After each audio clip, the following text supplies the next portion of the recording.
Mierda.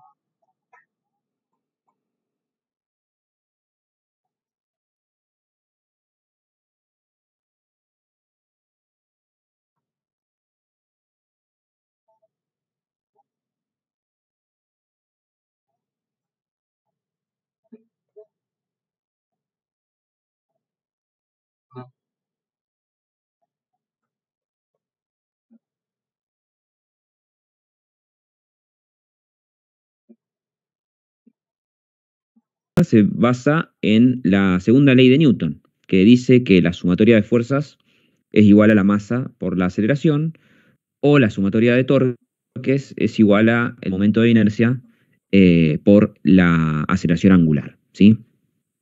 O sea, segunda ley de Newton, algo ya conocido. La masa, bueno, obvio, ya saben lo que es, el momento de inercia también. El momento de inercia de un cuerpo es una medida, digamos, de la resistencia que tiene un objeto a cambios de movimiento, de rotación alrededor de determinado eje, ¿sí? O sea, es análogo a la masa en el movimiento lineal y se aplica específicamente a movimientos rotacionales. El momento de inercia depende tanto de la masa que tenga el cuerpo como de la manera en la que está, a ver, ¿cómo les explico? El momento de inercia depende, sí, depende de la masa del cuerpo y de la manera en la que está distribuida esa masa. O sea, depende mucho de la geometría, no tanto solamente de la masa, sino también mucho de la geometría. En definitiva, si nosotros hacemos un análisis, eh, lo que vamos a estar calculando, por decirlo de alguna manera, en cada una de las instancias, en cada uno de los eslabones que nosotros nos propongamos estudiar de un sistema, van a ser tres cosas. Van a ser dos componentes que tienen que ver con la separación de los componentes X y componentes Y de las sumatorias de fuerza, ¿sí? Porque en un sistema nosotros vamos a tener fuerza en X, fuerzas en Y, en realidad vamos a tener probablemente fuerzas que no estén puramente en X o puramente en Y, sino que vamos a tener fuerzas que van a estar oblicuas a las direcciones X, Y que vamos a tener que descomponer. Eh, y en un sistema bidimensional como el que nosotros vamos a estudiar, los pares de torsión van a estar únicamente en una dirección. O sea, si nosotros estamos trabajando en el plano XY, todos los planos de torsión, perdón, todos los pares de torsión van a estar en la dirección Z, ¿sí? Todos los pares de torsión van a estar en la dirección Z. O sea que de la sumatoria de torques no, no va a salir ninguna disgregación, digamos, vamos a tener una sola ecuación dependiente de eso. Entonces nos permite descomponer las ecuaciones vectoriales que nosotros tenemos acá, porque en definitiva, fíjense que esta sumatoria de fuerza igual a masa por aceleración y esta sumatoria de torque igual a inercia por el alfa, que es la aceleración angular, son ecuaciones vectoriales, pero nosotros las vamos a transformar de manera muy sencilla en ecuaciones escalares. O sea, estas tres que tenemos acá ya automáticamente son ecuaciones escalares porque ya conocemos perfectamente la dirección que va a tener cada una de esas tres. La sumatoria de fuerza en el eje X va a estar aplicada al eje X, la sumatoria de fuerza del eje Y va a estar en el eje Y, la sumatoria de torque va a estar en el eje saliente del plano en el que nosotros estamos trabajando, y en definitiva ese eje saliente es el que corresponde justamente al eje Z. Estas tres ecuaciones que nosotros estamos viendo acá, tenemos que escribirlas para cada cuerpo en movimiento que esté dentro del sistema, ¿sí? Esto nos va a resultar en un conjunto de ecuaciones lineales, simultáneas, para cualquier sistema que nosotros estemos analizando. O sea, por cada eslabón que nosotros tengamos que esté en movimiento, o sea, acá hay una salvedad, eslabón que esté en movimiento. Si nosotros consideramos, por ejemplo, el mecanismo de cuatro barras, si bien son cuatro barras, porque ya sabemos que la bancada es considerada una barra más, la bancada no está en movimiento, entonces acá sumatoria de fuerza en X, sumatoria de fuerza en Y, sumatoria de torque, claramente son nulos, entonces, bueno, nada, no vamos a considerarlo. Pero para cada eslabón que sí esté en movimiento, para cada cuerpo que sí esté en movimiento, nosotros vamos a tener que hacer este análisis. ¿Cuál es la sumatoria de fuerza en X? ¿Cuál es la sumatoria de fuerza en Y? ¿Cuál es la sumatoria de torque? Y esto nos va a dar un conjunto de ecuaciones lineales que se tienen que cumplir todas de manera simultánea. Entonces vamos a ver que en algunos ejemplos más sencillos vamos a tener algunas pocas ecuaciones, no ecuaciones lineales, digamos, pero en sistemas más complejos, donde hay muchos cuerpos, vamos a tener ya una cantidad considerable de ecuaciones que hace bueno, se vuelva todo un poquito más complejo, pero hoy vamos a ver un par de ejemplos y creo que esto va a quedar bastante claro. Estas ecuaciones no consideran la fuerza gravitacional de los eslabones, ¿sí? O sea, eso es algo importante de aclarar. Nosotros no vamos a tener en cuenta el peso de cada uno de los eslabones, ¿sí? Porque si las aceleraciones dinámicas que nosotros tenemos en un sistema son significativamente grandes en comparación con la gravedad, lo cual es lo más común, las fuerzas producidas por el peso se pueden ignorar en el análisis dinámico. En cambio, si nosotros acá estuviéramos analizando, esto se lo digo como una generalidad, pero si nosotros acá, por ejemplo, estuviéramos analizando elementos de una máquina que son muy robustos o que se mueven muy lento o con aceleraciones cinemáticas lentas, o sea, aceleraciones pequeñas, puede ser necesario incluir el peso de los elementos en el análisis, ¿sí? En esos casos es simple, o sea, el peso se puede tratar como una fuerza externa que actúa en el centro de gravedad del elemento a un ángulo constante, o sea, con un ángulo siempre fijo, siempre apuntando hacia abajo, ¿sí? Pero vamos a ver que nosotros, los ejemplos que vamos a ver ahora, no van a considerar el peso, porque van a ser ejemplos que nosotros vamos a considerar que están en un mecanismo, digamos, o que son parte de un mecanismo donde las aceleraciones dinámicas son muy elevadas, entonces la aceleración de la gravedad pasa a ser despreciable, ¿sí? No tiene influencia, básicamente. Bueno, si nosotros analizamos un solo eslabón en rotación pura, ¿sí? Que es esto que nosotros tenemos acá, literalmente es un eslabón que está rotando alrededor de una junta de pasador que está en este punto 1. O sea, es un eslabón que va desde el punto 1 hasta el punto P, que está por acá, y que está en rotación pura. O sea, el eslabón no se está desplazando, está simplemente girando alrededor de este punto, que es el punto 1. En cualquier problema que nosotros tengamos que resolver de análisis de fuerzas dinámicas, o sea, de dinámica inversa, lo primero que tenemos que hacer es definir por completo la cinemática, ¿sí? O sea, las aceleraciones angulares de todos los elementos rotatorios y las aceleraciones lineales de todos los centros de gravedad, de todos los miembros, tienen que estar determinados para todas las posiciones de interés. O sea, nosotros vamos a ver que en realidad lo que vamos a estar analizando siempre es un instante dado de tiempo, en el cual nosotros sacamos una especie de foto instantánea del sistema, ¿sí? Entonces, nosotros vamos a tener que conocer la aceleración, velocidad, posición de todos los elementos para todos los instantes de tiempo donde nos esté interesando analizar justamente las fuerzas dinámicas. Después vamos a ver que hay métodos numéricos que nos permiten simular todo por completo. Justamente de eso se trata. Lo que también vamos a tener que conocer es cuál es la masa de cada elemento y cuál es el momento de inercia de cada elemento, ¿sí? O sea, tenemos que conocer, por ejemplo, en este caso, en el eslabón 2, tenemos que conocer cuánto vale la masa 2 y tenemos que conocer cuánto vale el IG2, que es el momento de inercia de masa, ¿sí? Del eslabón 2. Y pueden existir fuerzas o pares de torsión externos aplicados a cualquier elemento del sistema, ¿sí? O sea, a cualquier elemento del sistema nosotros le podemos aplicar una fuerza externa.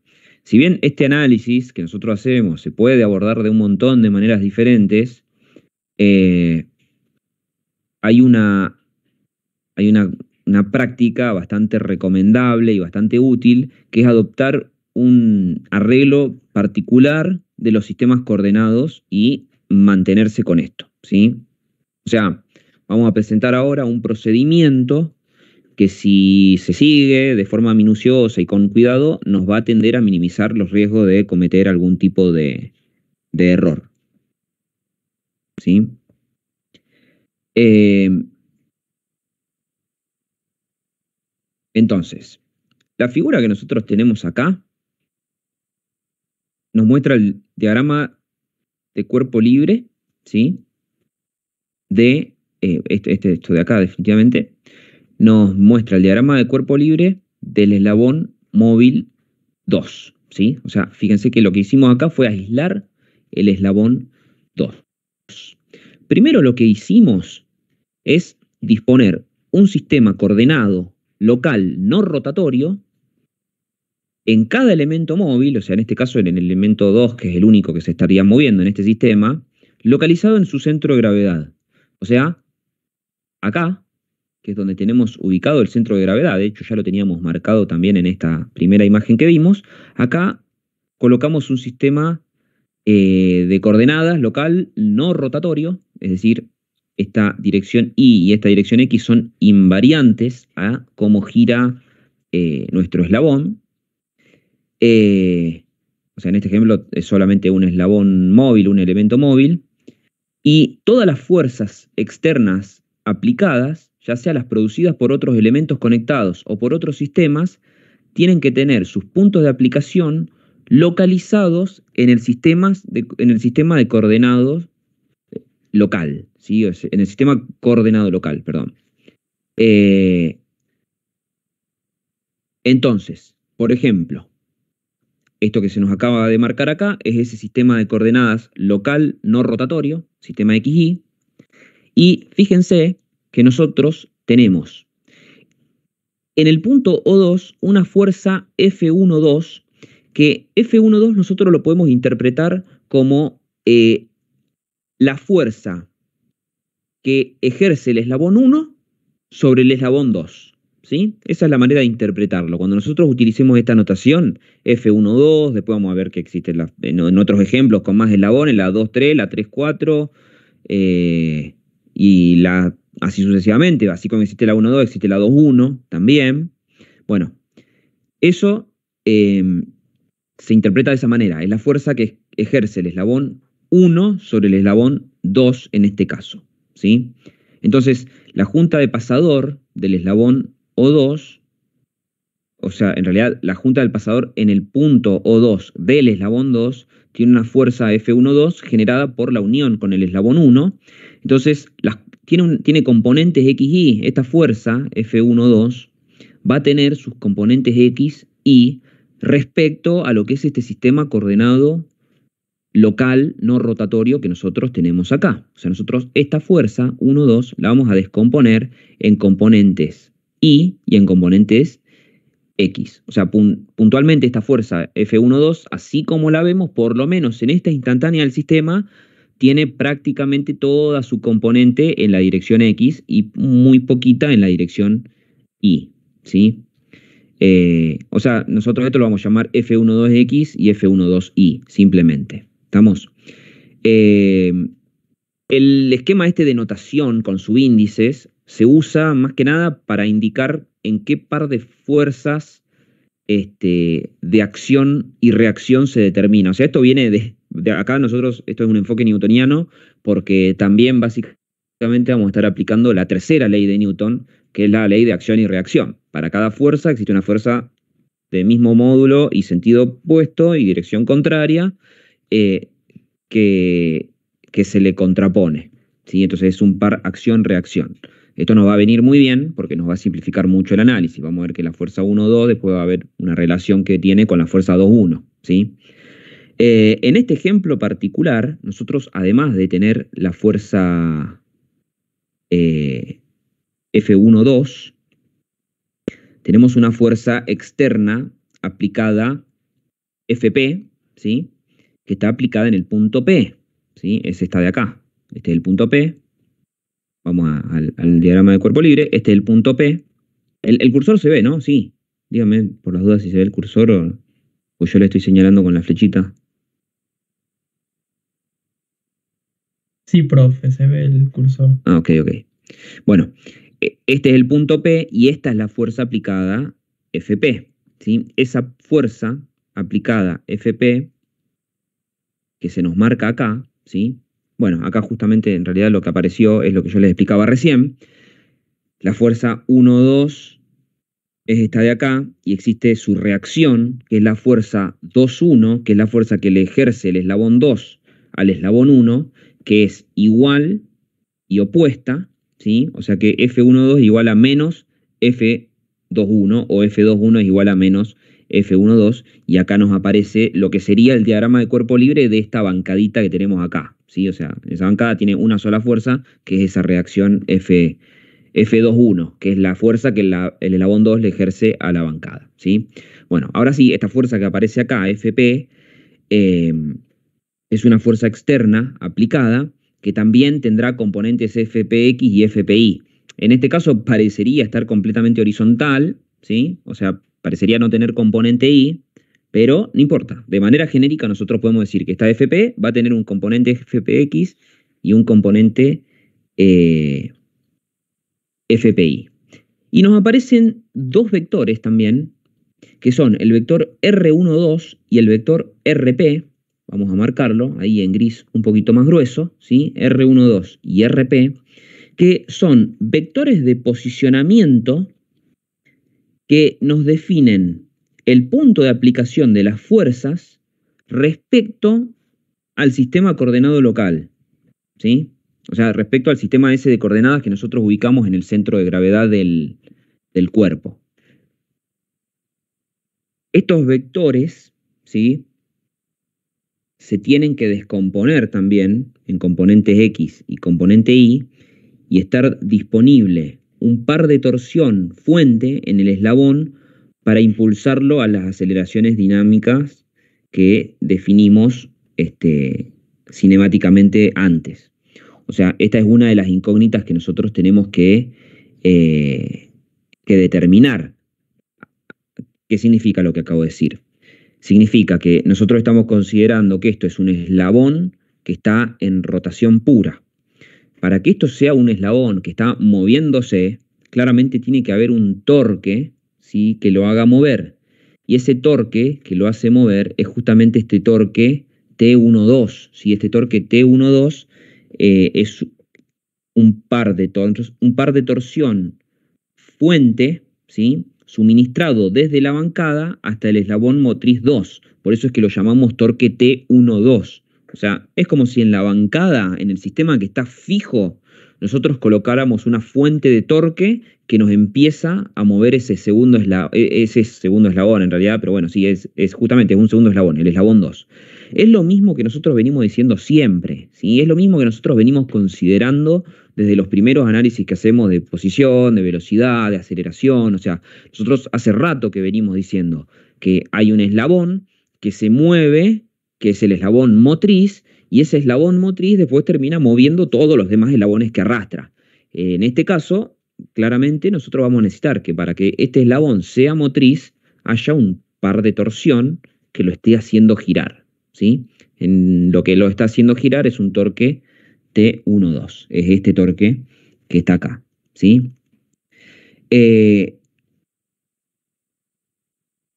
Ese torque T12 es una incógnita para nosotros, porque esta fuerza FP es desconocida, perdón, esta fuerza FP es conocida, es una fuerza externa conocida por nosotros. Supongamos que en este sistema esta fuerza FP es la fuerza que nosotros queremos que el sistema haga, ¿sí? O sea, qué sé yo, esto es una especie de biela que nosotros queremos que realice un movimiento o que tire de algo. Entonces nosotros sabemos que la fuerza que tiene que hacer para tirar de ese algo es esta fuerza FP. Bueno, lo que nosotros no conocemos es cuánto torque le tenemos que dar para que esto se mueva y genere esta fuerza FP, y tampoco sabemos exactamente cuál va a ser la reacción sobre la junta de pasador que nosotros tenemos acá. Y esa reacción nosotros la tenemos que conocer justamente porque nosotros necesitamos dimensionar esta junta de pasador. O sea, acá fíjense cómo ya empieza a tener que ver con el análisis del mecanismo de la máquina con el dimensionamiento. No es lo mismo el pasador que nosotros le vamos a poner acá, me refiero a geométricamente, a dimensiones o a materiales incluso, no es lo mismo el pasador que nosotros le vamos a poner acá, dependiendo de cuánto nos da F1,2.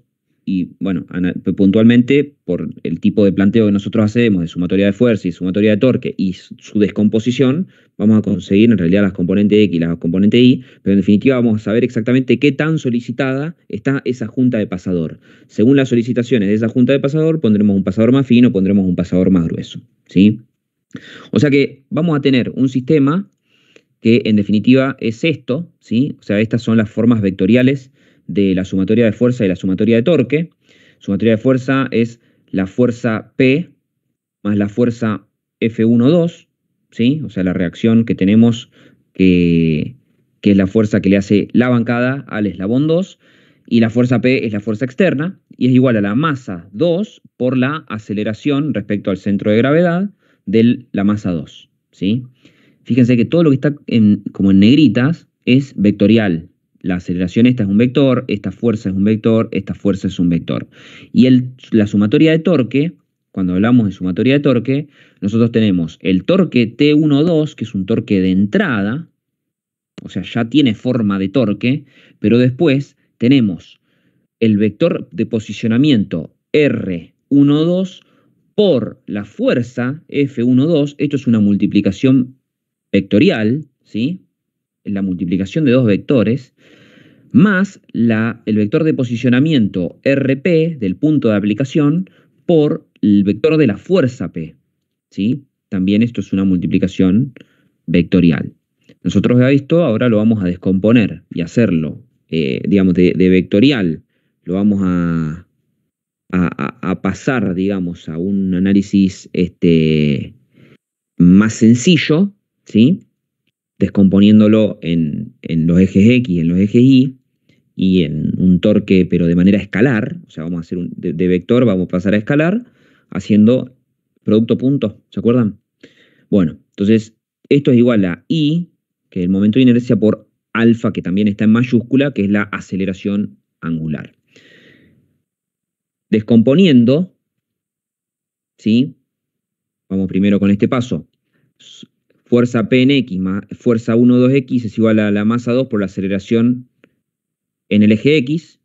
Fuerza P en Y más fuerza 1, 2Y es igual a la masa 2 por la aceleración en Y, ¿sí? Y este es el producto punto que nosotros tenemos que hacer para transformar esto a escalar. Tenemos un R12X, R12Y por F12X, F12Y. ¿Se acuerdan cómo era esto? Bueno, era este de acá arriba por este de acá, menos este de acá arriba por este de acá. O sea, este por este menos este por este o este por este, lo mismo.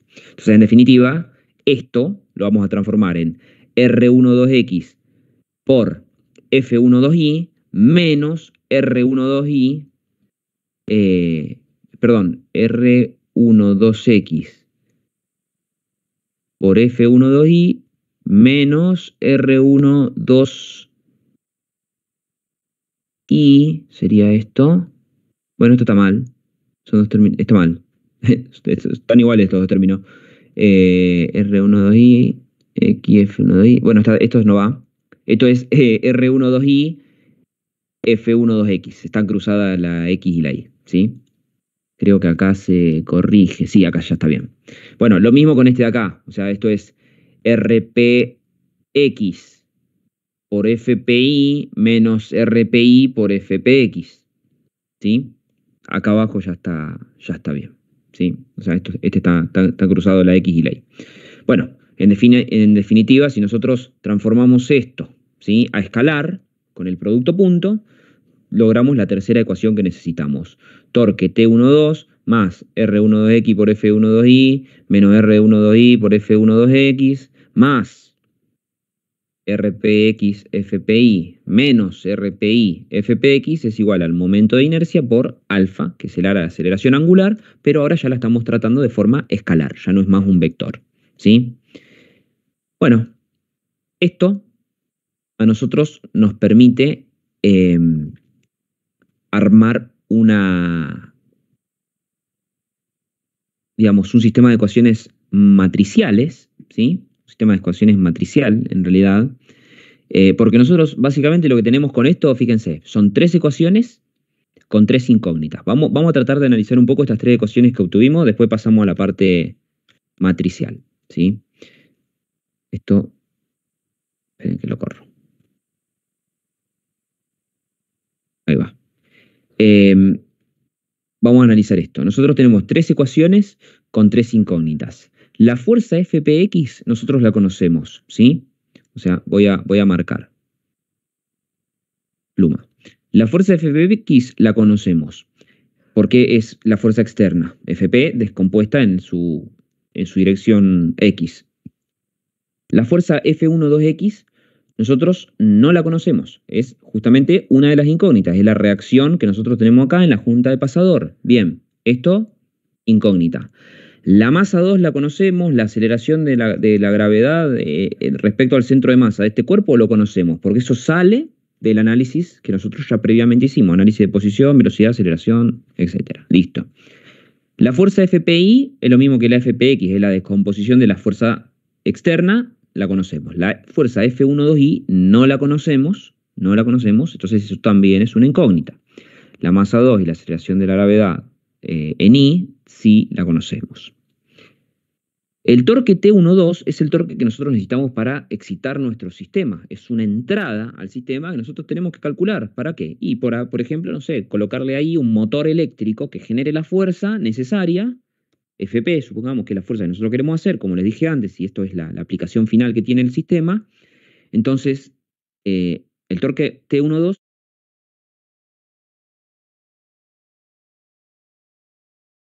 sistema, con cuánto torque tenemos que entrar al sistema para realizar la fuerza que queremos realizar. Entonces, el torque T12 es otra incógnita, ¿sí? Torque T12 es otra incógnita más. Ahora, el R12X depende exclusivamente de las condiciones geométricas, ¿sí? Lo conocemos, o sea, desde el centro de masa del cuerpo, centro de gravedad, hasta el punto de aplicación, que sería el nodo O2, sí, es completamente geométrico, eso lo conocemos. La fuerza 1,2i, bueno, es nuestra incógnita, pero no la voy a volver a, no la voy a volver a marcar porque es nuestra incógnita, ya la marcamos acá arriba. El R12i y la fuerza 1,2x, lo mismo, o sea, este lo conocemos, este no, ya está marcado. Lo mismo con esto de acá, el RPX es conocido, el FPI no. Perdón, el RPX es conocido, el FPI también, el RPI es conocido y el FPX también. O sea que esta y esta de acá, en definitiva, también son incógnitas, pero ya son incógnitas que nosotros ya habíamos determinado como incógnitas. Entonces, en definitiva, ¿cuántas incógnitas tenemos? Tres. F12X, F12I y el torque T12. Tenemos tres ecuaciones y tenemos tres incógnitas. Por lo tanto, va a ser posible resolver el sistema. Es un sistema cuadrado, ¿sí? Lo que se conoce como sistema cuadrado. Eh, la ecuación, a ver, la ecuación para las fuerzas, nosotros las vamos a descomponer en dos componentes para hacerlo más sencillo, ¿sí? La ecuación para los pares de torsión contiene dos términos vectoriales que nosotros usando el producto cruz nos van a, digamos, los vamos a poder desarrollar para, en definitiva, trabajarlo de manera, este, no es producto punto, es producto cruz. Lo vamos a poder trabajar de manera escalar, ¿sí? Y en definitiva, nosotros esto lo vamos a poder escribir de esta manera, ¿sí? Como un sistema de ecuaciones A por X igual a C, perdón, A por B igual a C, ¿sí? Donde está bien diferenciado eh, qué representa la matriz A, qué representa la matriz B y qué representa la matriz C. Ahora, ¿cómo? Ustedes se estarán preguntando, ¿cómo hago yo para determinar esto? Bueno, es un poco analizar. ¿no? Es un poco justamente practicar el armar estos sistemas de matrices, ¿sí? Porque fíjense la lógica que esto tiene. De esta primera ecuación que nosotros tenemos acá, ¿sí? Vamos a arrancar con esta primera ecuación que nosotros tenemos acá. Nosotros tenemos que, supongamos que aislamos la fuerza F12X, ¿sí? Entonces nos termina quedando, esto yo lo voy a borrar, nos termina quedando que F12X es igual a M2 por AG2 menos, porque este término de acá lo pasamos restando para este lado, y teníamos FPX. Acá podemos hacer lo mismo. Borramos esto, aislamos la incógnita, ¿sí? Aislamos la incógnita y nos termina quedando que F12I es igual a M2 por AGI menos, ¿sí? Menos FPI, ¿sí? Y el torque T12, nosotros también podemos aislarlo,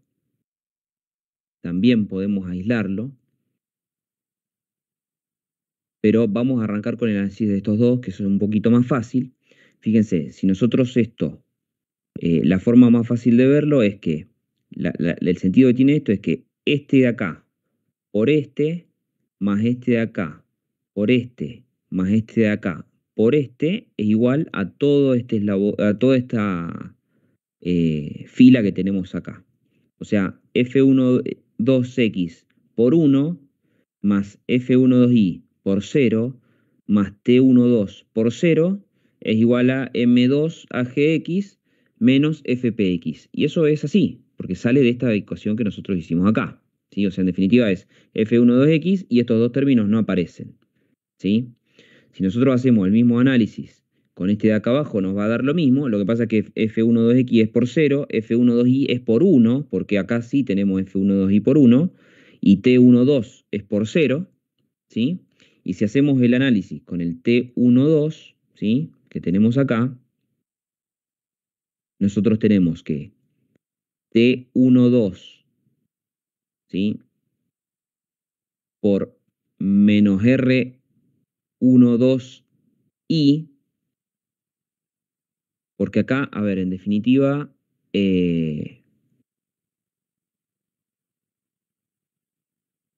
a ver, ¿cómo les explico? Eh, nosotros acá, fíjense, primero lo más lógico es que esta parte de acá, que no contiene ningún tipo de incógnita, la pasemos para el otro lado, ¿sí? O sea, la pasamos para allá. O sea que todo esto pasa restando por acá, o sea, menos, vamos a poner, no puedo seguir escribiendo fuera de esto, pero bueno, imagínense menos todo este término de acá, ¿sí? Entonces, nosotros tenemos que F12X, ¿sí? Está multiplicado por menos R12I, que F12I está multiplicado por R12X y que T12 está multiplicado por 1, ¿sí? Y eso es igual a todo lo que nos queda del otro lado de el igual que nosotros tenemos acá. Es un poco lío, ¿sí? Yo sé que esto es un poco lío, pero si lo ven detenidamente tiene sentido. O sea, esto es el primero por este, más el segundo por este, más el tercero por este, igual a toda esta columna de acá, o de toda esta fila de acá. El primero por este, el segundo por este y el tercero por este es igual a toda esta fila de acá. El primero por este, el segundo por este, más el tercero por esto, es todo esto de acá. Entonces, en definitiva, si nosotros esto, voy a borrar todo, En definitiva, si nosotros esto lo analizamos y, como les digo, supongamos que esto lo eliminamos de acá y lo pasamos todo esto, pero del otro lado, restando, ¿sí? Tenemos que F12X está multiplicado por menos R12Y. F12Y está multiplicado por R12X y T12 está multiplicado por nada, o sea, por 1 en realidad, porque está acá presente, ¿sí? Por 1. Y del otro lado, digamos, a la misma altura, en la misma fila, digamos, en la matriz C, nosotros introducimos todos los que no quedó del otro lado del igual. O sea, es muy importante en este caso que nosotros logremos aislar de un lado del igual todos los componentes, o en realidad todos los términos que tengan incógnita, y del otro lado del igual todos los términos que sean variables conocidas o valores numéricos, etcétera, etcétera. ¿Sí? Entonces, en definitiva, de este análisis, digamos, si nosotros le prestamos un poco de atención, esto es práctica, ¿sí? Esto es pura práctica y es bastante sencillo en realidad de aplicar. No sé si quedó claro. ¿Tienen alguna duda de esto? Más o menos. ¿Se entendió, digamos, de qué manera aplicamos digamos, pasamos de este sistema de ecuaciones tradicional a este sistema de ecuaciones matriciales? Sí, esta parte se entiende. Por ahí me da algo de duda cómo se engancharía con un segundo eslabón o algo así. Bueno, ahora ya lo vamos a ver porque este es un ejemplo muy sencillo de un solo eslabón, pero ahora vamos a ver cómo se engancha con más. Pero bueno, lo más importante es que quiero que entiendan esto, ¿sí? Y que esto tiene un sentido. O sea, nosotros acá lo que estamos haciendo en este último paso es expresar este sistema de ecuaciones en forma matricial, con los coeficientes desconocidos que forman la matriz A, las variables desconocidas en un vector B y los términos constantes en el vector C, porque C también es un vector, ojo. O sea, tenemos una matriz y dos vectores. Y luego resolvemos para B. O sea, resolvemos para esto. Ahora, si nosotros prestamos atención, la matriz A contiene la información geométrica de nuestro sistema, ¿sí? La matriz C contiene todo lo que es la información dinámica y la matriz B contiene todas las fuerzas y los pares de torsión desconocidos. O sea, fíjense que en A tenemos 1, 1, 1 y vectores de posicionamiento, R12X y R12Y. B son las incógnitas, siempre. O sea, el vector B ya automáticamente ustedes saben que tienen que hacer un vector columna con todas las incógnitas que tengan. En este caso tenemos 3. Ahora vamos a ver un sistema en el cual hay un montón. Y el vector C va a tener siempre toda lo que es la información dinámica del sistema, ¿sí? O sea, masa por aceleraciones, inercias por aceleraciones angulares, etcétera, etcétera. O sea, acá nosotros vamos a poner todos los términos constantes y conocidos, ¿sí? Porque no se olviden que esta aceleración, esta fuerza externa, todo esto son todas cosas ya conocidas. Algunas serán datos, otras serán impuestas por nosotros, otras saldrán del análisis previo de aceleraciones, posiciones y velocidades. Vamos ahora a hacer el análisis, pero para este mecanismo, ¿sí? Que es un mecanismo de 4 barras. Parece una cosa bastante complicada, es un poquito más complicada que la anterior, pero vamos a ver que siguiendo exactamente la misma lógica, es un procedimiento más largo, pero es prácticamente igual de sencillo, ¿sí? O sea, de vuelta, como mucho en la materia, esto es un poquito una receta que uno tiene que ir siguiendo, y generalmente si uno es ordenado y prolijo, se llega a buen puerto. Esto es un mecanismo de 4 barras, ¿sí? O sea, es un mecanismo típico de 4 barras. La única, digamos, particularidad que tiene es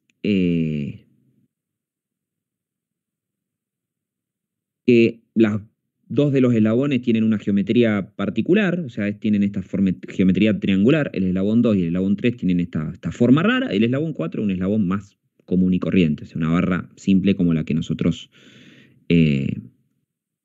estamos acostumbrados a trabajar. De todas formas, hubo algunos ejemplos que hemos hecho con eslabones con otras formas. Todas las longitudes de los eslabones, las posiciones de los eslabones, las ubicaciones de los centros de gravedad de los eslabones, las aceleraciones de esos centros de gravedad, las velocidades y aceleraciones angulares, todo eso nosotros ya lo determinamos previamente con un análisis cinemático, ¿sí? O sea, todo eso previamente nosotros ya lo determinamos con un análisis cinemático. No tenemos que hacer ningún tipo de análisis extra. Nosotros acá, en este sistema, tenemos una fuerza externa, Fp, ¿sí?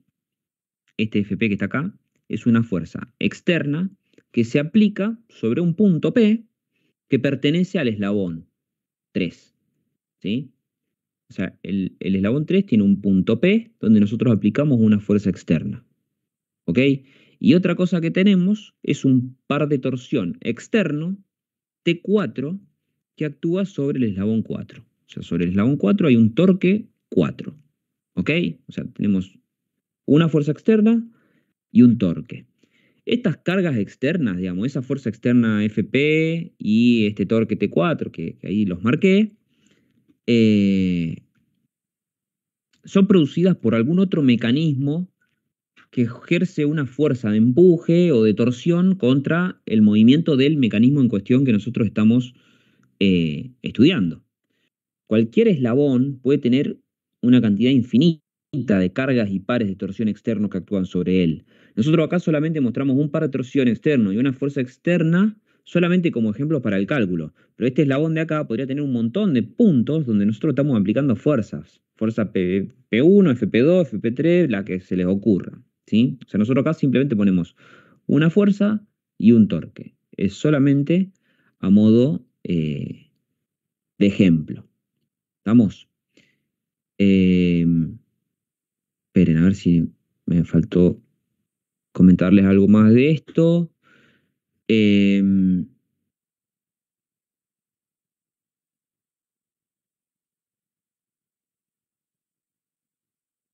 No, creo que no. Ya les dije todo. Bueno, a ver. Si nosotros, en definitiva, a ver, si nosotros tuviéramos, justamente, es un poco la gracia de todo esto, si nosotros en el eslabón 3 tuviéramos una fuerza externa Fp1 acá, otra fuerza externa Fp2 acá, otra Fp3 acá en este punto, otra Fp4 acá en este punto, en definitiva nosotros podríamos hacer una resultante de todo eso y simplificarla como una sola fuerza externa. O sea que, en definitiva, esto acá tranquilamente puede ser un sistema donde Fp es la resultante de un montón de otras fuerzas, ¿sí? O sea que es las fuerzas y los pares de torsión externo, podemos tener la cantidad que querramos y simplemente simplificarlos sumándolos antes para hacer este análisis y no tener que después considerarlos como todos elementos individuales. Bueno, para nosotros acá, en este análisis, queremos encontrar las fuerzas en los pasadores, ¿sí? Tenemos que encontrar las fuerzas en los pasadores y tenemos que resolver para un elemento del par de fuerzas de acción-reacción en cada junta y también para el torque motriz T12. O sea, nosotros acá también vamos a considerar que en el eslabón 2, que es este triangulito más chiquitito de acá, tenemos un torque motriz T12, que es el que se le tiene que suministrar al eslabón 2 para mantener el estado cinemático tal que como se definió en el paso anterior, ¿sí? Bueno, esto tenemos un montón de información geométrica, longitudes, distancias, como que contamos con un montón de información que nosotros por ahora mucho no nos va a interesar en este análisis. Así que vamos directamente a los diagramas de cuerpo libre de los distintos eslabones. Vamos a arrancar con el eslabón 1 y el eslabón 2. ¿Sí? El eslabón 1 es esta bancadita, así que es bastante sencillo. El eslabón 2 es este que es este triangulito, ¿sí? Entonces, la convención de subíndice es lo mismo que se definió en el ejemplo anterior. O sea, la fuerza F1,2 es la fuerza que ejerce el eslabón 1 sobre el eslabón 2. La fuerza F2,3 es la fuerza que ejerce 2 sobre 3. La F3,2 es la que ejerce 3 sobre 2. Las fuerzas iguales y opuestas en cada uno de los pasadores la vamos a definir invirtiendo los subíndices, ¿sí? En definitiva. Todas las fuerzas que son desconocidas en las figuras se van a mostrar con ángulos y longitudes arbitrarias, ¿sí? O sea, cuando nosotros acá venimos y decimos, no sé, fuerza F12 tiene esta dirección acá y la fuerza F32 tiene esta dirección acá, nosotros estamos asumiendo. ¿Por qué? Porque nosotros todavía no conocemos cuánto vale la componente X, cuánto vale la componente Y. En definitiva, nosotros lo dibujamos en cualquier dirección que se nos ocurra, no se vuelvan locos con eso, no tienen que andar presuponiendo nada, dibújenlo en cualquier dirección, porque después justamente nosotros al estar haciendo un análisis que es numérico, por decirlo de alguna manera, al estar haciendo un análisis que es escalar, a nosotros nos va a dar, por ejemplo, no sé, un valor negativo de fuerza F12X, entonces ya sabemos que en la dirección X va a tener una dirección opuesta a la que quizás inicialmente nosotros supusimos en un dibujo inicial, ¿sí? Bueno, fíjense, los parámetros cinemáticos del mecanismo se definen con respecto a un sistema global XY, ¿sí? Cuyo origen está en el pivote motriz O2 y cuyo eje X pasa por el pivote fijo de O4 del eslabón 4, ¿sí? O sea, eso en realidad es lo que nosotros estamos viendo acá. Tenemos un sistema X, esta horizontal, y en mayúscula, ¿sí? Que ese sistema XY es justamente a raíz del cual nosotros definimos todos los parámetros cinemáticos del mecanismo. Eso es lo que se conoce como el sistema de coordenadas global del sistema, ¿sí? El sistema de coordenadas global de nuestro sistema, ¿sí? Ahora, el centro de gravedad de cada eslabón, ¿sí? Este centro de gravedad de cada eslaboncito que nosotros tengamos va a ser el punto en el cual nosotros vamos a colocar, como vimos en el ejemplo anterior, un sistema de ejes local, no rotatorio y móvil, ¿sí? Porque justamente el centro de gravedad es invariable.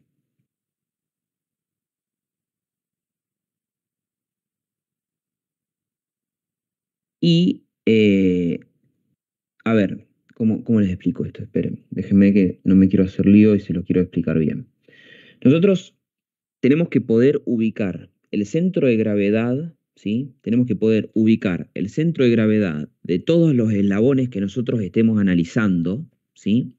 Tenemos que poder ubicar el centro de gravedad de todos los eslabones que nosotros estemos analizando respecto a un sistema de ejes local, rotatorio y móvil, o sea, es otro, no es el XY, sino que es este otro X' y' que tenemos acá, ¿sí?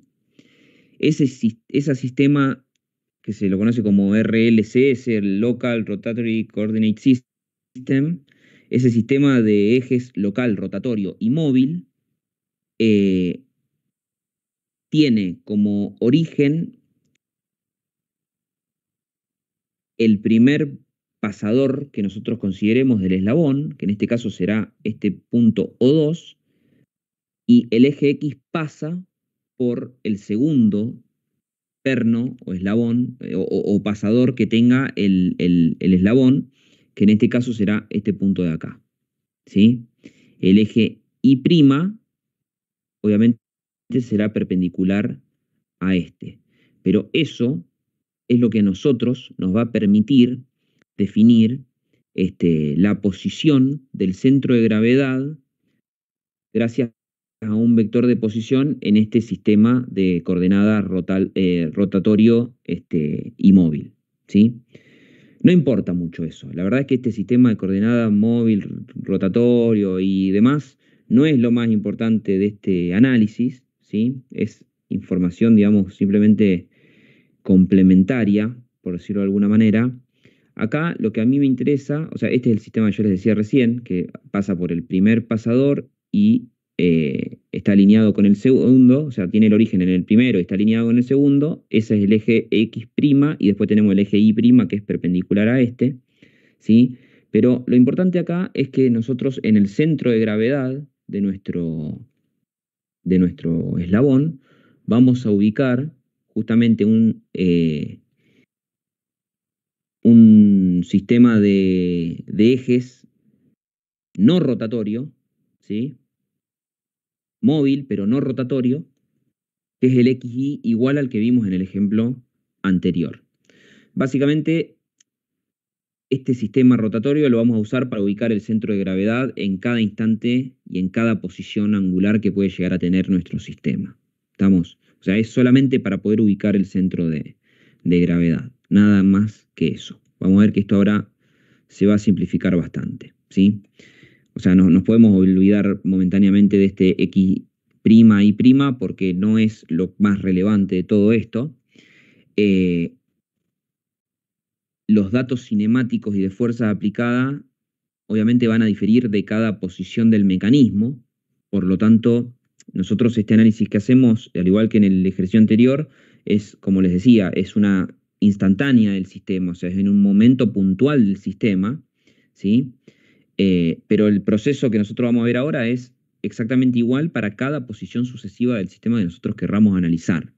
Por lo tanto, de ahí viene la practicidad de armar ese sistema de ecuaciones matriciales, porque eso es lo que nosotros podemos meter en un solver en MATLAB y resolver para todos para todos los instantes de tiempo que se nos ocurra, ¿sí? Bueno, a ver, en este sistema, en este eslabón que estamos viendo acá, el diagrama de cuerpo libre, tenemos una fuerza F1,2 aplicada en este punto, ¿sí? Que es el punto en el cual está justamente el eslabón 2 en contacto con el eslabón 1, y esta fuerza F1,2 es la fuerza que le ejerce el eslabón 1 al eslabón 2. También tenemos acá abajo dibujado el eslabón 1 con la fuerza F2,1, que como vemos es igual a menos la fuerza F1,2, ¿ok? O sea, es igual y opuesta. También tenemos la fuerza F3,2, que es la fuerza que le produce el eslabón 3, que es el otro grandote que está acá a continuación, al eslabón 2. Y después veremos a continuación que también existirá la fuerza F2,3, que es igual a menos F3,2. O sea, esa lógica se mantiene siempre. De hecho, esa lógica es la que a nosotros nos va a permitir hacer este análisis sin tener una gigantesca cantidad de incógnitas para la cantidad de ecuaciones que nosotros vayamos teniendo, ¿sí? Tenemos un torque T12, que es un torque que nosotros desconocemos, ¿sí? Es un torque que nosotros desconocemos y que es una de nuestras incógnitas. Es el par de torsión fuente, básicamente, es el par de torsión de entrada, y solamente va a aparecer en las ecuaciones correspondientes al eslabón 2, ¿sí? Porque el eslabón 2 es justamente la manivela de nuestro sistema, es el eslabón motriz, ¿sí? Es la manivela motriz a la cual está conectado el motor, por ejemplo. Yo les di antes el ejemplo del motor. Bueno, vamos a suponer que es justamente un motor. Entonces, este torque T12 va a estar solamente aplicado acá. Entonces, si nosotros analizamos todo esto, tenemos estas tres fuerzas, fuerza 3,2, fuerza 1,2 y torque T12. Si nosotros analizamos estos tres componentes, descomponemos las fuerzas en X y en Y y hacemos la sumatoria, fuerza 1,2X más fuerza 3,2X igual a la masa por la aceleración en X, fuerza 1,2Y más fuerza 3,2Y es la masa por la aceleración G2Y, y hacemos la descomposición de exactamente esto, tal como lo vimos en el ejemplo anterior, para el torque, de forma escalar. O sea, acá es donde les digo que de verdad este otro sistema rotatorio no es lo más importante, ¿sí? Porque en definitiva no nos cambian nada, el proceso es exactamente el mismo que nosotros vimos antes, pero fíjense que analizando los torques, ¿sí? Analizando los torques, nosotros tenemos tres torques. El torque explícitamente T12, que ya sabemos que es una incógnita, pero los torques que nos generan las fuerzas F3,2 y las fuerzas F1,2, ¿sí? Bueno, la fuerza F1,2 nos genera un torque que será R12X, F12Y, menos R12i F12x, y el torque que genera la fuerza F32 será R32x F32i menos R32i F32x. ¿Qué son R12x, R12i, R32x, R32i? Los vectores que nos ubican el punto de aplicación de la fuerza respecto al origen de coordenadas. O sea, igual que en el ejercicio que vimos antes, ¿sí? R32 es este vector y R12 es ese otro vector. Hasta acá nosotros tenemos cuántas ecuaciones y cuántas incógnitas. A ver, ¿cuántas incógnitas tenemos? Les pregunto a ustedes. Ecuaciones es obvio que tenemos 3. Pero ¿cuántas incógnitas tenemos hasta este momento del análisis de este mecanismo de 4 barras?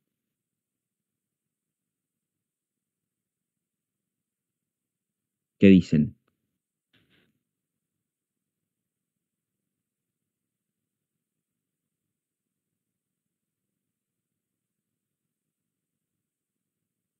¿Alguien?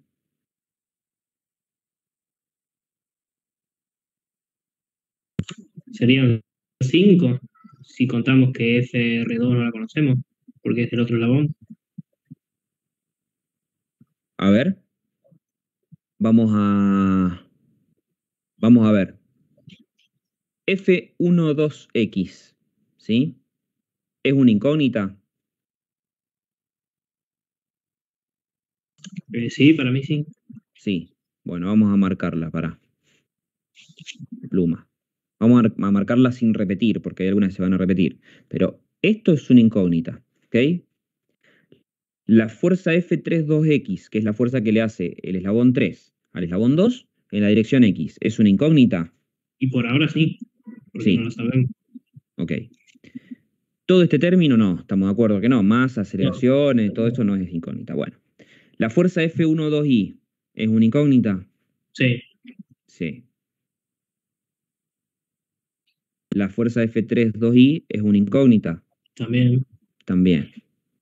Ok. ¿El torque T12 es una incógnita? También. También.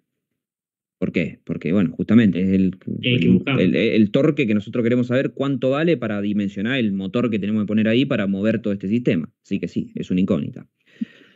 ¿R12x es una incógnita? No, Sí, porque ya se repite. Ah, no, R1 no, en la distancia. R12 no, porque es geométrico, así que Sí, lo sí. geométrico no es incógnita. F12i sí es una incógnita, pero se repite, ya la marcamos acá. Ujú. R no, F12x sí. R no, o sea, todo lo que sea R no va a ser nunca incógnita, porque son vectores de posicionamiento. F32i sí, pero ya la marcamos también.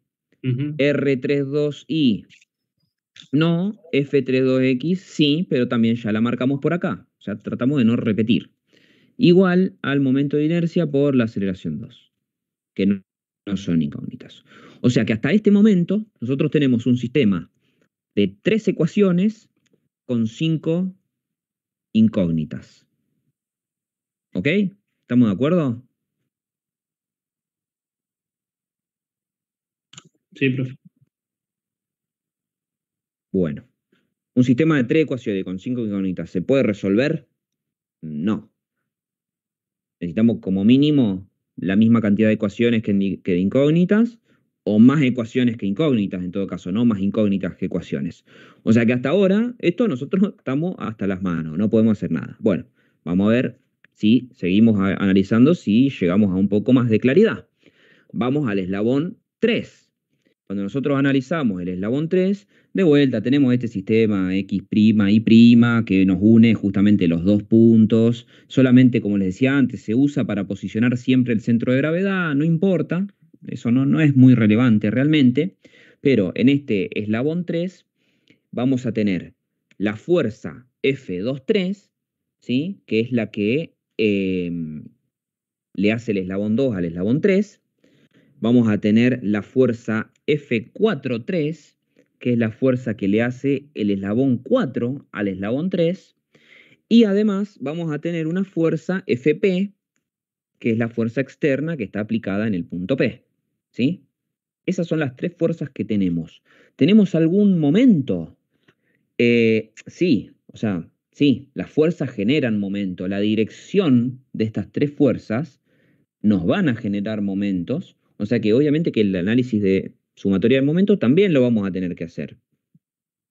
¿Sí? El análisis de sumatoria de momentos también lo vamos a tener que hacer. Lo que pasa es que no tenemos ningún torque tan específico o tan directamente torque como T1,2 o como el torque que está aplicado en el eslabón 4. Pero la sumatoria de momentos también la vamos a tener que hacer. Siempre vamos a tener que hacer los tres análisis, a menos que se dé la particularidad, que en otro ejemplo más adelante, probablemente la clase que viene, vamos a ver que es la particularidad de que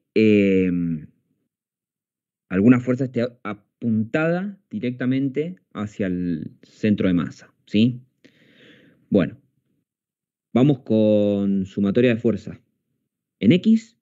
La sumatoria de fuerza en X de esto es la fuerza 4,3 en X menos la fuerza 3,2 en X más la fuerza FPX, ¿sí?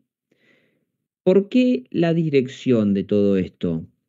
Porque nosotros ya partimos con una convención, o sea, F32X, nosotros la apuntamos en una dirección, ¿sí? En realidad esto surge, ¿saben de dónde? Esto es sumatoria de fuerza. Nosotros acá las fuerzas las vamos a sumar siempre. Fuerza tanto, tanto X, más fuerza tanto, tanto X, más fuerza tanto, tanto X. Siempre la vamos a estar sumando. Pero ¿qué pasa? La fuerza F23 es igual a menos la fuerza F32, ¿sí? Es igual a menos la fuerza F32. La fuerza F32 nosotros ya la teníamos como una incógnita antes, entonces vamos a aprovecharla, que ya era una incógnita, y vamos a, en vez de utilizar fuerza F23, vamos a utilizar menos fuerza F32. Entonces de ahí sale esto, ¿sí? F43X menos fuerza 32X más fuerza PX igual a masa 3 por aceleración y la bla, bla, bla. Bueno, si nos vamos al análisis de I es exactamente lo mismo. La fuerza 2,3 es igual a, a menos la fuerza 3,2. Entonces, fuerza 4,3 en I menos fuerza 3,2I más fuerza FPI es igual a la masa por la aceleración en el eje I. ¿Sí? O sea, sale de la misma conversión. Fíjense cómo este par de acción y reacción en definitiva nos ayuda, porque lo que sería una nueva incógnita, que sería la fuerza 3,2X, de repente pasa a ser una incógnita, pero ya que ya utilizamos antes. O sea, es como estamos reciclando una incógnita. F32X la estamos reciclando, F32I la estamos reciclando, pero bueno, estamos sumando, en definitiva estamos sumando dos incógnitas nuevas, ¿sí? Porque F43X es una incógnita nueva, F43I también es una incógnita nueva, pero bueno, ya vamos a ver el balance final de todo esto. Y en definitiva, esto es el producto cruz que surge de el mismo análisis, pero para las tres fuerzas. O sea, básicamente esto es el momento que generan todas las fuerzas respecto al origen de coordenadas. R43X por F43I menos R43I por F43X, bla, bla, bla. Este análisis ya lo vimos antes, no nos vamos a detener demasiado en esto, pero sale todo exactamente de lo mismo. Obviamente esto ustedes lo van a tener que, en un parcial lo van a tener que desarrollar un poco más explícito, no porque nosotros lo requiramos, sino porque no es tan fácil darse cuenta así de la nada, tiene como su procedimiento. O sea, ustedes acá tienen que agarrar y decir que el momento es R43 por, o sea, supongamos, el momento que genera la fuerza F43 es R43 por F43, o sea, R43 por multiplicación vectorial F43, ¿sí? Entonces de ahí surge esto de que tenemos R4, 3X, R4, 3Y por F4, 3X, F4, 3Y. ¿Sí? Y de ahí sale justamente esto. R43X por F43Y, primer término, menos el cruzado R43Y por F43X, el segundo término. Lo mismo con las otras dos, Fp y F23 y el momento que genera el F23 respecto al origen o al centro de gravedad. ¿Sí? Ya, esto era para ilustrarles esto y que vean de dónde sale.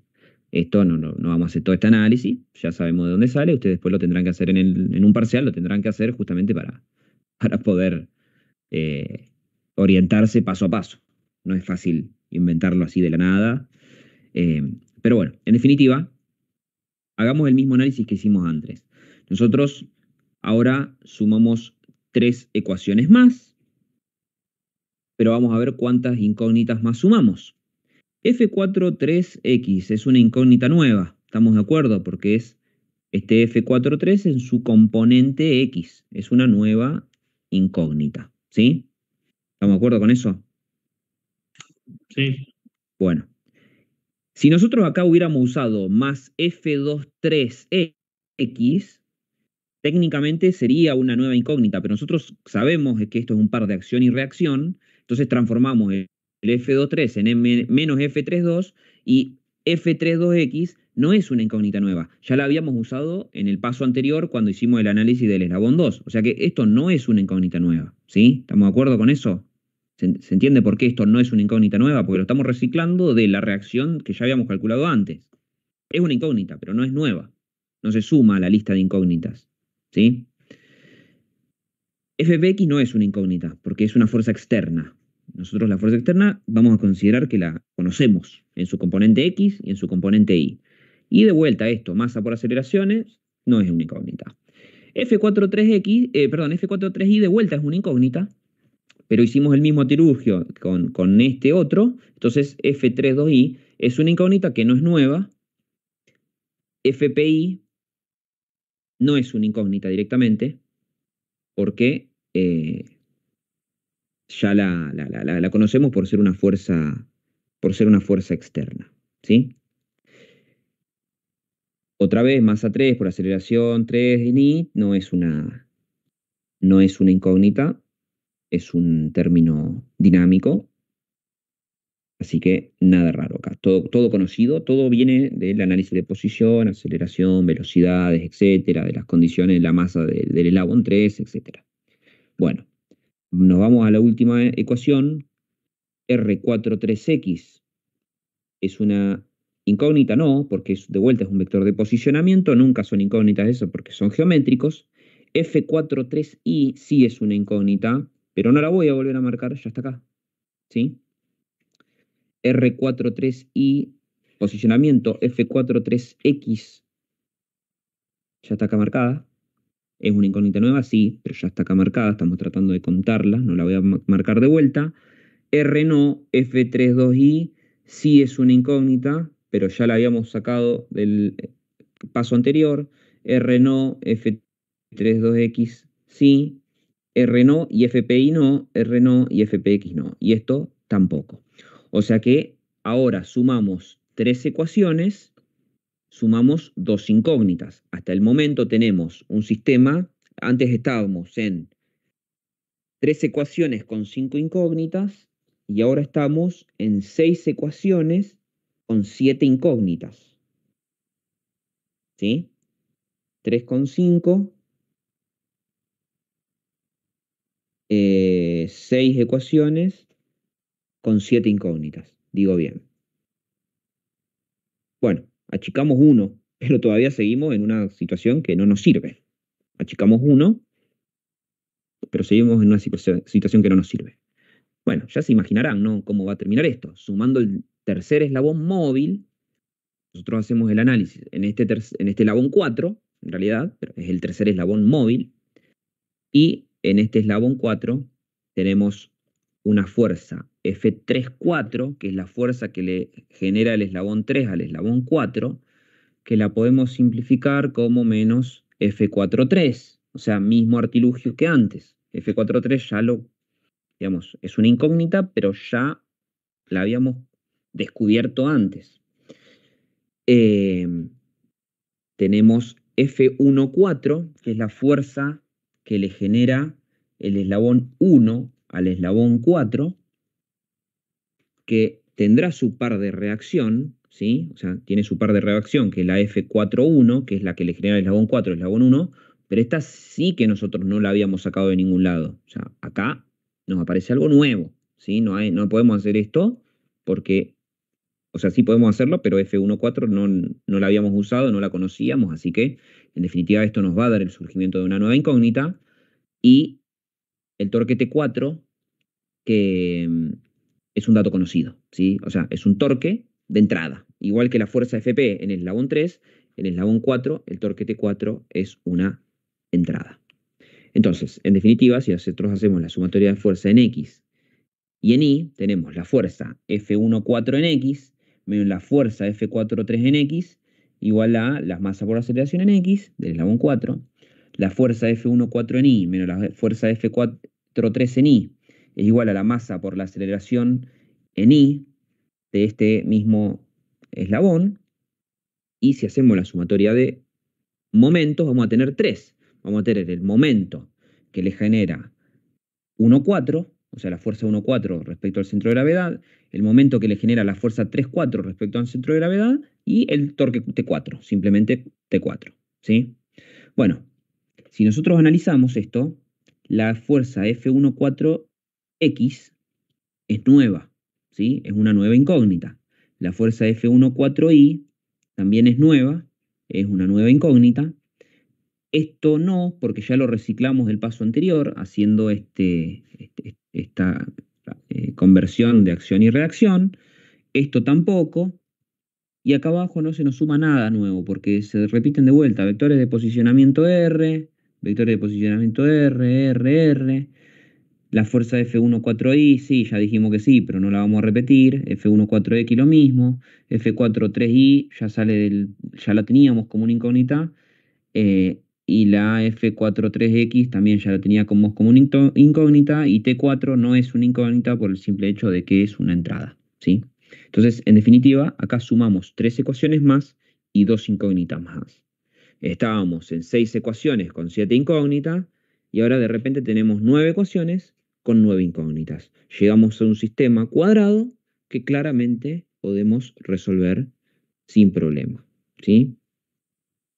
Acá marcamos todas las fuerzas y ahora agárrense porque es momento de empezar a utilizar toda esta información que vamos teniendo y empezar a llenar este sistema de ecuaciones matriciales, ¿sí? Que se hace de la misma manera que habíamos visto antes, ¿sí? O sea, nosotros eh, tomamos, por ejemplo, la primera ecuación, ¿sí? Y de la primera ecuación aislamos del otro lado del igual todo lo que no es incógnita. En esta primera ecuación, estas dos son incógnitas, ¿sí? Las dos son incógnitas. Las dos tienen como término alguna incógnita. Entonces, tenemos F12X por 1, F12Y no aparece, está por 0, F32X por 1, ¿sí? Y lo demás es todo 0, porque no hay ni F32X, ni F32Y, ni T12, T12.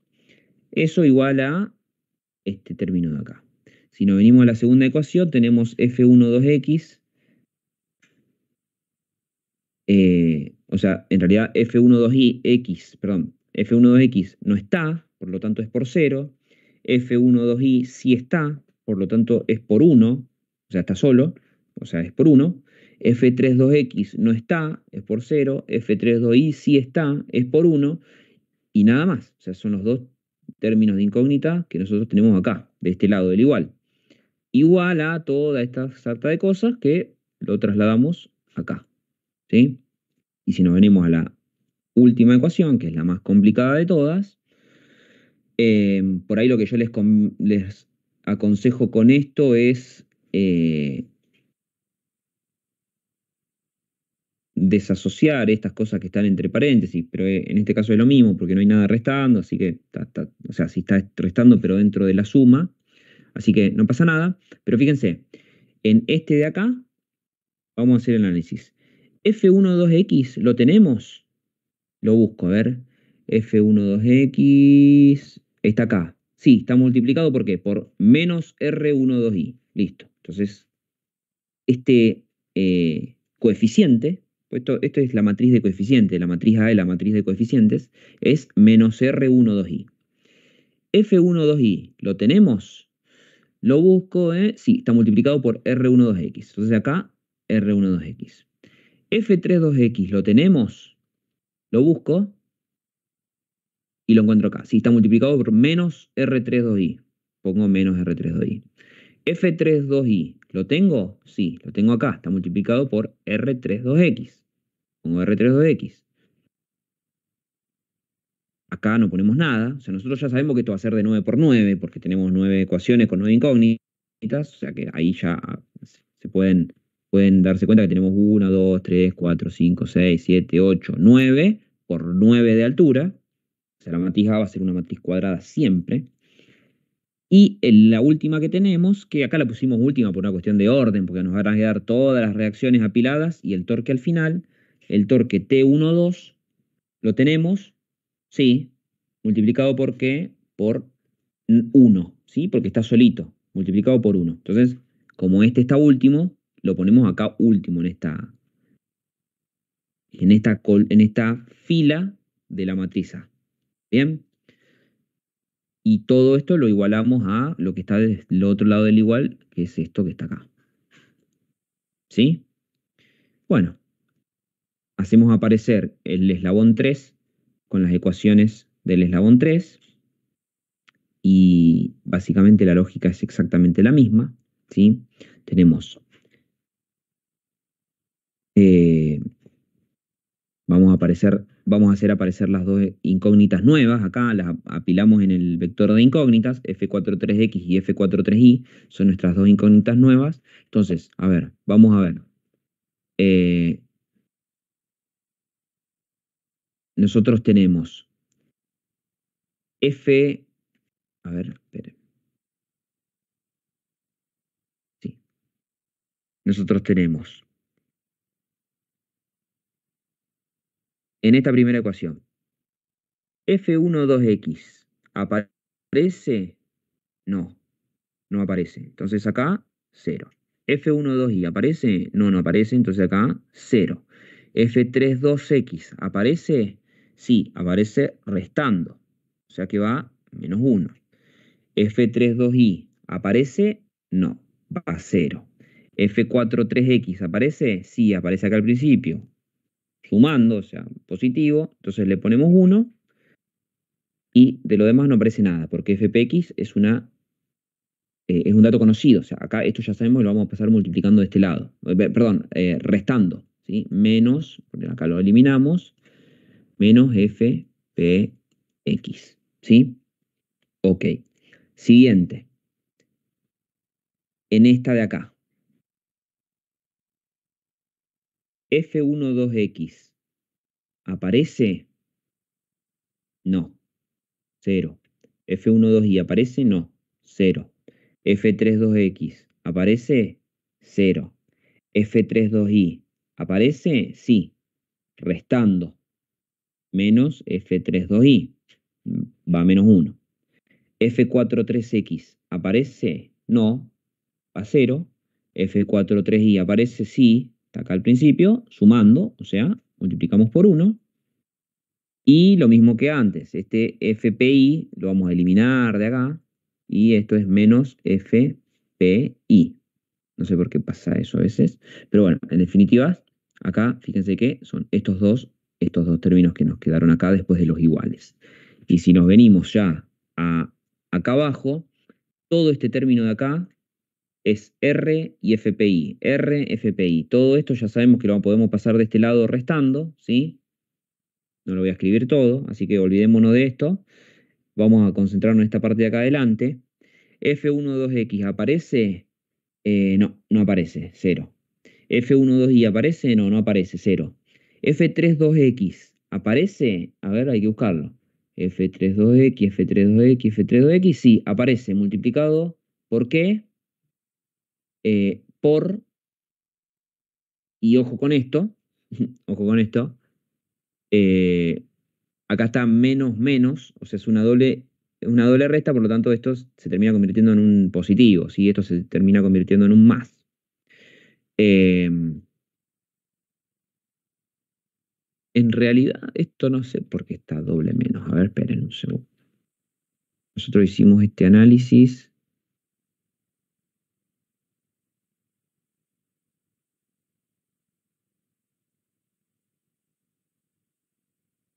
Eh, bueno, acá hay un error desde acá, ¿sí? O sea, esto no es más, esto es positivo.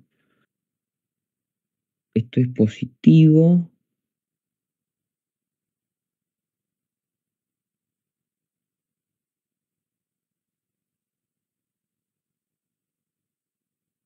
Déjenme pensar. F43i.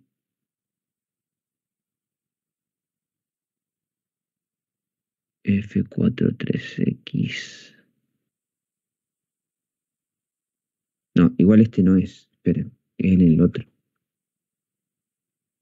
Es acá. Eh,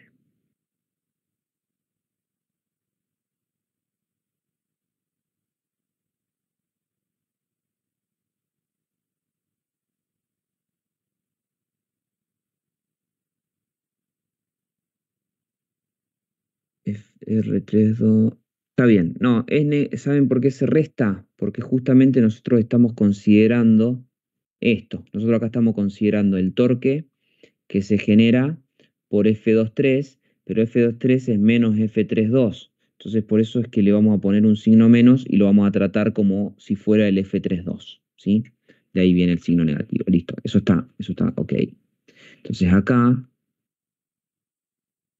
cuando hacemos el análisis de esto, estábamos en F32X y F32X lo encontramos acá, pero como está restando y restando, termina siendo positivo este R32i. ¿Sí? O sea, si nosotros esto lo repartimos, nos termina quedando positivo. Entonces, por eso este R32i está como positivo. Después, F32i lo encontramos acá y está ahora sí restando con menos R32X, ¿sí?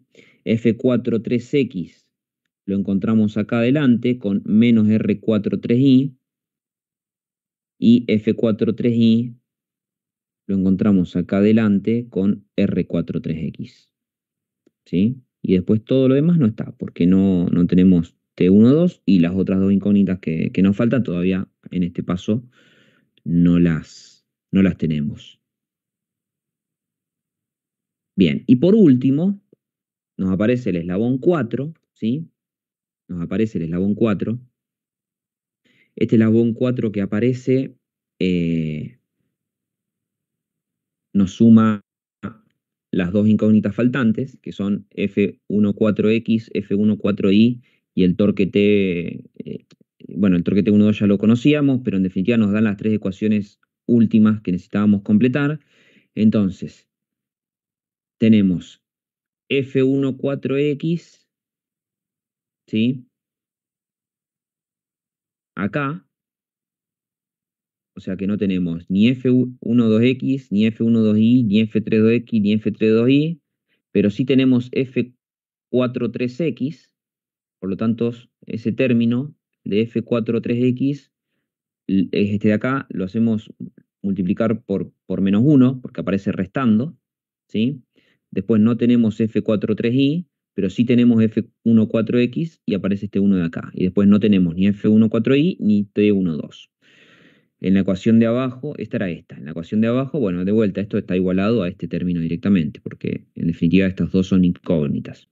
En la ecuación de abajo tenemos F12X no, F12I no, F32X no, F32I no, F43X no, F43I sí, multiplicado por menos 1, ¿sí?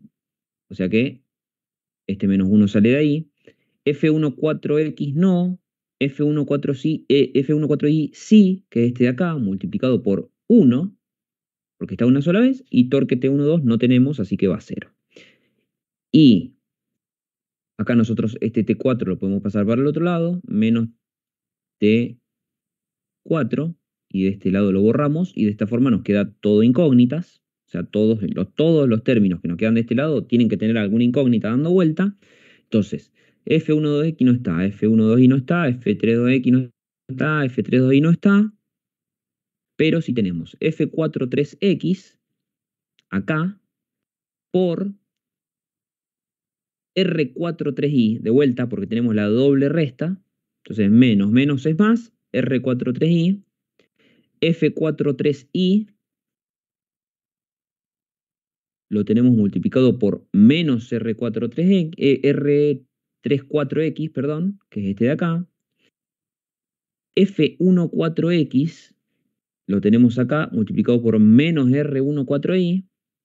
F14Y lo tenemos multiplicado por R14X y el torque T12 no lo tenemos en ningún lado, ¿sí? Entonces va 0. O sea, el único término que tenía el torque T12 en definitiva era el término de los torques del primer eslabón, que lo vemos acá en esta tercera ecuación que surge del primer eslabón, porque esto corresponde, son las ecuaciones que corresponden a un eslabón, estas de acá corresponden al eslabón 3, digamos, y estas de acá corresponden al eslabón 4. ¿Sí? Pero es una verificación importante ver que el torque T12 solamente va a aparecer en el eslabón que nosotros consideremos el motriz, en este caso el eslabón 2, ¿sí? Que es el primero que nosotros analizamos, pero sabemos que se llama eslabón 2. ¿Sí? Entonces, en definitiva, esto es la forma matricial de analizar este sistema con las ecuaciones de manera A por B igual a C. ¿Sí? Eh,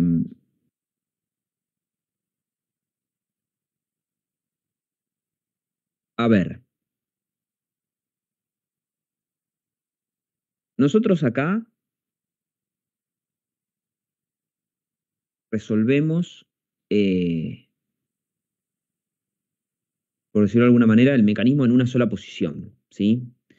Nosotros podemos introducir un nuevo conjunto de valores en la matriz A y la matriz C para cada posición de interés en la cual nos interese analizar las fuerzas, ¿sí? Entonces eso es lo que tiene de poderoso armar estas matrices, que nosotros podemos armar matrices A y C para cada posición particular del sistema y automáticamente estamos analizando las fuerzas. Básicamente podríamos hacerlo en los 360 grados de giro que puede llegar a tener el mecanismo, ¿sí? O sea, por lo menos los 360 potenciales grados de rotación que tiene el eslabón motriz. ¿Estamos? Entonces, todo eso, ¿sí? Todo eso nosotros lo vamos a tener en cuenta y, en definitiva, claramente para poder aplicar estas matrices y poder sacarle provecho a estas matrices, vamos a necesitar de algún método de integración numérica. Un poco lo que pasaba con los temas que vimos para el primer parcial, que nosotros decíamos, bueno, todo esto vale para una posición en particular. Si nosotros queremos analizar muchas posiciones, no nos queda otra que analizar el sistema por medio de algún método de integración numérica. Y ahí es que, por ejemplo, aplicábamos Newton-Raphson, ¿sí? Acá pasa más o menos lo mismo. Nosotros, de manera analítica, por decirlo de alguna manera, podemos llegar a armar estos sistemas de ecuaciones matriciales, pero si realmente le queremos sacar el jugo a esto, este sistema de ecuaciones matriciales, nosotros vamos a ir a aplicarlo, por ejemplo, en MATLAB, para utilizar algún método de integración numérica que nos automatice el análisis de todo esto, y de esa manera nosotros podemos encontrar cuál es la F12X, F12Y, F32X, F32Y, o sea, en definitiva, esto es la fuerza que va a haber en la junta de pasador entre los eslabones 1, 2. Esto es la fuerza que va a haber en la junta de pasador de los eslabones 3, 2. Esto entre los eslabones 4 y 3 y esto entre los eslabones 1 y 4. Y esto va a ser el torque que nosotros tenemos que alimentar al sistema. Y obviamente que esas fuerzas van a ir variando en todo instante de tiempo. O sea, no siempre el mecanismo va a estar haciendo la misma fuerza, no siempre los eslabones van a estar solicitados de la misma manera y no siempre el torque de entrada T12 que nosotros tenemos que suministrar va a ser el mismo. Pero probablemente para poder dimensionar correctamente esto, nosotros tendremos que considerar todas las posibles posiciones del sistema, por eso armar esta matriz y analizarlo en un método, digamos, analizarlo en un programa computacional con algún método de integración numérica, y de esa manera nosotros vamos a poder calcular las fuerzas máximas, o sea, cuáles son los máximos esfuerzos que hay en la junta de pasador para dimensionarlo correctamente, y cuál es el máximo torque que vamos a tener que aplicar para poder asegurarnos de que el elemento motriz que nosotros coloquemos ahí, digámosle motor eléctrico, digámosle como sea capaz de suministrar ese torque máximo que el sistema en algún momento requiere para mantener el mecanismo en movimiento, ¿sí? Pero bueno, hasta acá, digamos, hasta acá es lo que nosotros le podemos llegar a pedir de un análisis así en un parcial. ¿Sí? Es largo, les voy a ser sincero, digamos, es largo, es un poquito tedioso en algún punto, porque es aplicar sistemáticamente lo mismo una y otra vez, pero es una receta, lo que les vengo diciendo, es una recetita que nosotros vamos siguiendo, y si estamos concentrados con los números, y es muy fácil, ¿sí? Es muy sencillo. Hasta acá se le puede pedir. Más de esto, o sea, la aplicación de esto para calcular los esfuerzos ya es parte del trabajo práctico. 2, que todavía no vimos la consigna y ya la vamos a ver más adelante. Pero en definitiva pasa exactamente lo mismo que con lo que estuvimos trabajando para el primer parcial. Nosotros podemos hacer un acercamiento, armar las matrices de forma analítica, pero si después queremos hacer un análisis bien exhaustivo y a fondo, esas matrices que obtenemos de forma analítica, en definitiva, las vamos a poder aprovechar al máximo cuando apliquemos algún método de integración numérica. ¿Estamos? ¿Se entendió más o menos esto de acá? Sí, profe, una pregunta. ¿Para las Sí. iteraciones que se trabaja con senos y cosenos? Para las iteraciones, ¿en qué sentido? Y en vez de descomponer en X en Y, trabajar con los ángulos. ¿O no? O sea, Eh, trabajar con los senos y los cosenos y hacer cambiar lo que es el ángulo para un ángulo 1, 2, 3, 4. sí, a ver, podrías encararlo de esa manera. Nosotros acá lo estamos trabajando de forma